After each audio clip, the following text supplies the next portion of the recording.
This video is about question 2 on CLIC 20, and in the example that I've chosen, what we're going to do is we're going to take away one mixed number from another mixed number. Now, mixed numbers are of course numbers which have both a whole number and a fraction in them, and the example I've chosen is 3 1/3 take away 1 3/4. Now, there are two ways I think you could approach this. The approach which I think you're not expected to adopt is to convert these fractions to decimal fractions and then carry out the calculation as you do in, say, CLIC 19. So by that I mean changing that to 3.33 minus 1.75. Don't think that's what you're being asked to do. What you're being asked to do is show your ability to simplify and change fractions of different denominators so that you can carry out calculations with them. So the first problem we're faced with here is that we are trying to take away quarters from a third, and you can't do that. That's like subtracting apples from bananas. So our first job is to convert these fractions so that they both have the same denominator. So let's extract these fractions from the sum for a moment and have a look at them.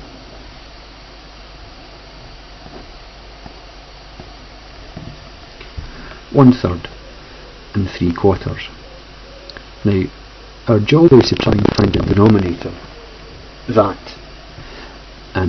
is a multiple of both 3 and 4, because then we can convert both these fractions into that common denominator.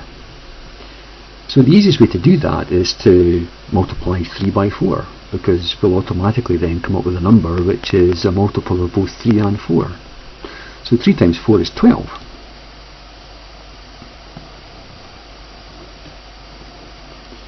So we know that each of these fractions can be expressed as twelfths.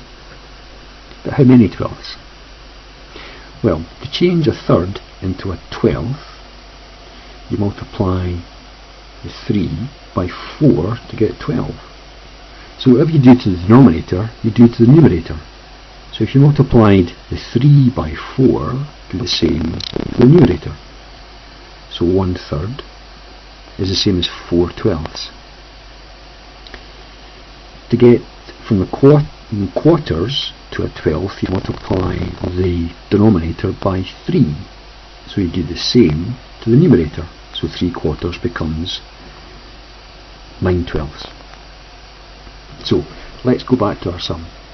So our sum is now no longer 3 1/3 take away 1 3/4. It's now 3 4/12 take away 1 9/12. So far so good. So now we're dealing with fractions which have the same denominator. So let's start doing our subtraction. So first of all, we take away the whole number. So 3 4/12 take away 1 is 2 4/12. But we've still got this 9/12 sitting there. So how do we cope with that? Well, this is where it might help to think in terms of pizzas. So if I draw my pizzas here, so there's my 2 full pizzas, and I've got approximately, slightly bigger than that possibly, 4/12 of a pizza, and I'm taking away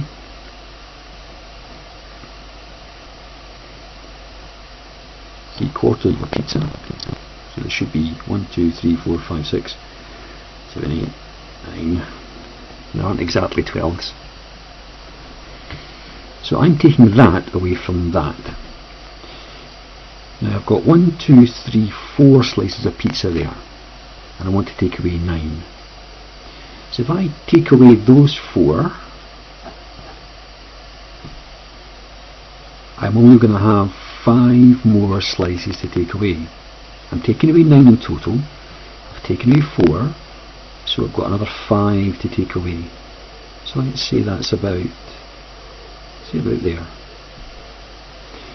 Now, if my pizza started off as being divided into 12ths and I've taken 5 away, that means I must have 7 12ths left. So I've got 1 and 7 12ths. So that's how it looks very, very roughly in terms of pizzas and shape, if we try and do it numerically. So leaving to one side the whole number for a second, we've got 4 12ths, take away 9 12ths.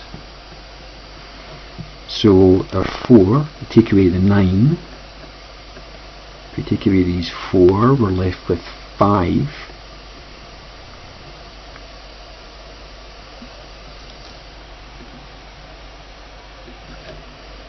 We're left with 5 to take away. 12 take away 5 is 7. Now we've eaten into one of our pizzas, so our answer is 1 and 7 12ths.